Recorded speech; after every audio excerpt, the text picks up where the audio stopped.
Hi guys, I'm Sonal and welcome to my channel. If you watched my previous video, you know that I made a chaat recipe.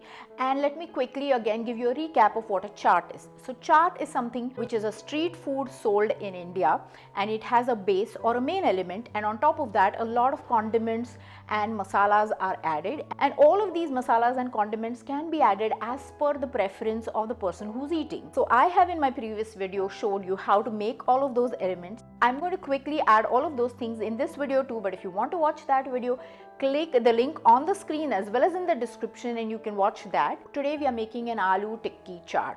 Now aloo means potatoes. We don't eat potatoes on keto, so we are going to substitute that for cauliflower, and I'm going to add half a cup of broccoli to that. So we have about 1 cup. Chopping this into really tiny pieces.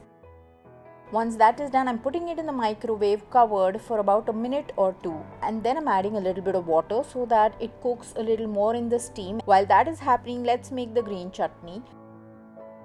To make the green chutney, a few mint leaves, 1 cup coriander leaves, 1 green chili, a couple of garlic cloves, 1/4 teaspoon of cumin seeds, half a teaspoon of salt, the juice of 1 1/2 lime, and then grind all of this together. Our green chutney is ready. We're going to move on to the next condiment, which is the date chutney. 1 heaped cup of mulberries, couple of teaspoons of water, a little less than 1 teaspoon of stevia powder, 1/4 teaspoon of salt, 1 tablespoon of tamarind pulp, 1/4 teaspoon of cumin powder, and 1/4 teaspoon of chili powder. Now you want to reduce it till it kind of gets drier and there's very little liquid in it. 1/8 teaspoon of xanthan gum. I've used mulberries to make this chutney because the color is very similar to dates, but you can use any other berries. We're putting it through a blender and I have strained it, and here it is. The chutney is ready and this is delicious in all kinds of chaats.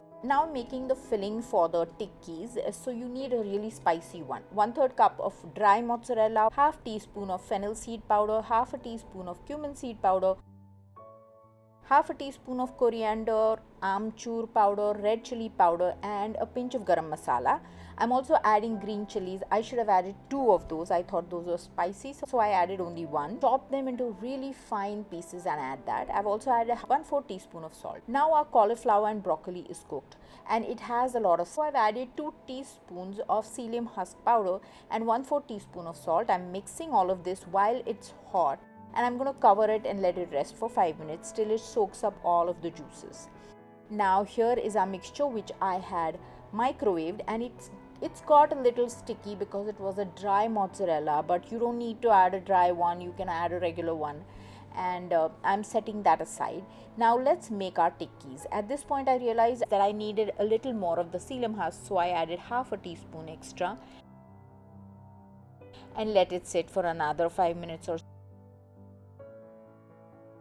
And make tikkis or patties. I have a ring mold here to which I'm adding some of the cauliflower and broccoli mixture and some of the filling in the center, and then I'm covering it up with the cauliflower and broccoli. And our tikki is ready. I'm going to just get our mold out and make 2 more of these. And you don't need a mold. I'm using a mold so that I get similar sized pieces, and also it looks good on camera, but otherwise you can just make this by hand.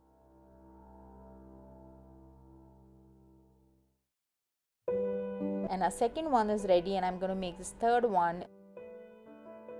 And then on a cast iron pan, I'm going to fry this in olive oil. You can use peanut oil or any oil of your choice. So these are delicate, but they do hold well due to the psyllium husk. I have put them on the pan, added the oil, and while they're frying, I'm putting some yogurt mixture at the bottom. This is just salt and yogurt. You can use Greek yogurt. And I flipped my tikkis, and you press it down a little bit, so you want them to get nice and crunchy. I'm placing it on the yogurt, some more of the yogurt. So our tikki is ready. We are going to assemble this, top it with a yogurt mixture, the sweet chutney, the spicy chutney, then the chaat masala, coriander, and all kinds of things. And this is our green chutney, and my friends are helping me do this, so you can see there are different hands in the video. And you can add a little bit of lime juice, more chili powder, green chilies, and just make a blend of all of the flavors that come together to make this wonderful dish. I hope you guys found this very interesting. Try it out. If you've never eaten chaat, you need to make these recipes,